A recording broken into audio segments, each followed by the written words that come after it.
안녕하십니까. 2022년 10월 17일 월요일입니다. 코패스 동반자 채널에서 오늘은 한국에 꼭 필요한 기대되는 천무 NSM 대함 유도 로켓, 이런 주제로 말씀을 드리기로 하겠습니다. 미국이 우크라이나와 러시아 전쟁에 미국산 하이마스를 긴급 투입을 했는데 이것이 아주 큰 효과를 냈다는 것이 알려지고 있습니다. 그렇게 되다 보니까 너도 나도 미제 하이마스를 구입하려고 하는데 이게 생산량이 많지가 않습니다. 그래서 눈을 돌린 게 하나의 K239 유도 로켓입니다. K239 천무 유도 로켓이 미제 하이마스보다 덩치도 크고 화력도 셉니다. 그리고 일단 공급 속도가 빠릅니다. 이러다 보니까 여러 나라에서 주문을 해대고 있습니다. 그런데 노르웨이가 K2 흑표 N호를 도입하는 조건으로 노르웨이산 무기를 그만큼 사줘야 된다고 하는 조건으로 내세운 게 바로 NSM 미사일입니다. 노르웨이 콩스버그의 NSM 미사일은 정평이 나 있기 때문에 미국도 사용하고 있습니다. 특히 F-35 내부 무장창에 장착을 하는 그런 우수한 미사일입니다. 한국도 들여와도 조금도 손해를 보지 않는 그런 우수한 무기체계입니다. 그런데 이 노르웨이 콩스버그에서 하나에다가 바로 K239 천무 발사 시스템을 도입하겠다, 이런 상담을 하고 협약을 맺었다는 겁니다. 그러니까 콩스버그 회사에서 자신들의 무기인 NSM 대함미사일을 바로 K239 발사 체계에서 발사를 하는 것을 원하고 있다는 겁니다. 그렇게 되면은 미제 하이마스와 통합 운영이 되는 그런 시스템을 개발하게 되면은 콩스버그의 NSM 미사일이 많이 팔린다, 이런 거죠. 그런데 이야기가 거기서 끝나는 게 아니라 콩스버그가 하나와 같이 유도 로켓을 사거리를 늘린 그런 무기체계를 개발하고 싶다, 이런 합의를 했다는 겁니다.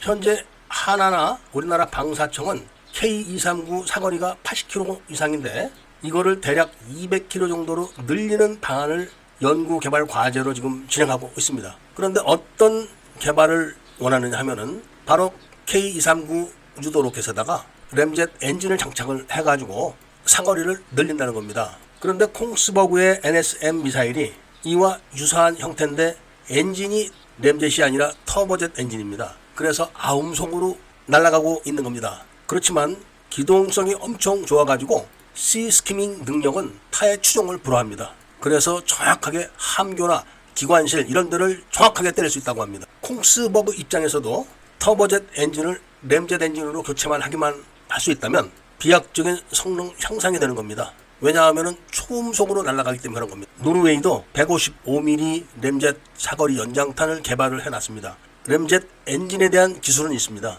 한국은 스크램젯 엔진 기술까지 지금 확보하고 있다는 이야기가 나올 정도로 그 방면에서는 또 한 기술을 하고 있습니다. 그러니까 하나의 K239 유도 로켓에다가 램젯 엔진을 장착하고 정확성을 좀 더 향상시킨 다음에 저렴하게 마구제비로 쏠 수 있는 그런 무기체계로 개발한다면 그 수요는 무궁무진할 겁니다. 특히 현재 우리나라가 안고 있는 서해 방어 문제가 일거에 해결됩니다. 사거리 200km 정도의 대함 유도 로켓을 대량으로 배치해 놓게 되면 중국 해군은 기동의 제한을 많이 받게 됩니다.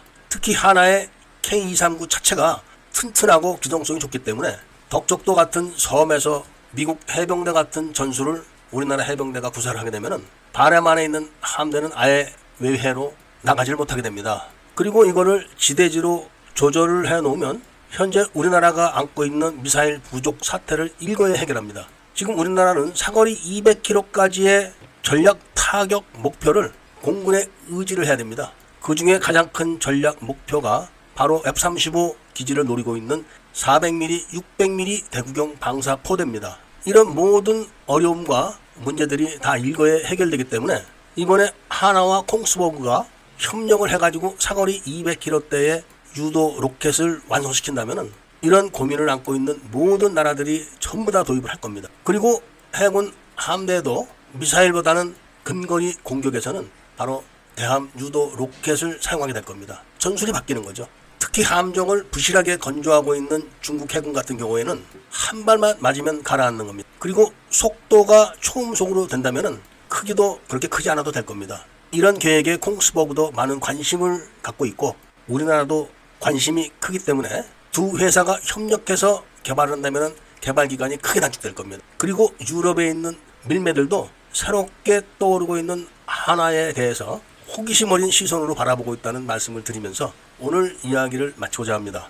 애국 시민들께서는 구독을 꼭 해주시고 좋아요와 알림 설정을 부탁드리면서 이야기를 들어주셔서 감사드립니다.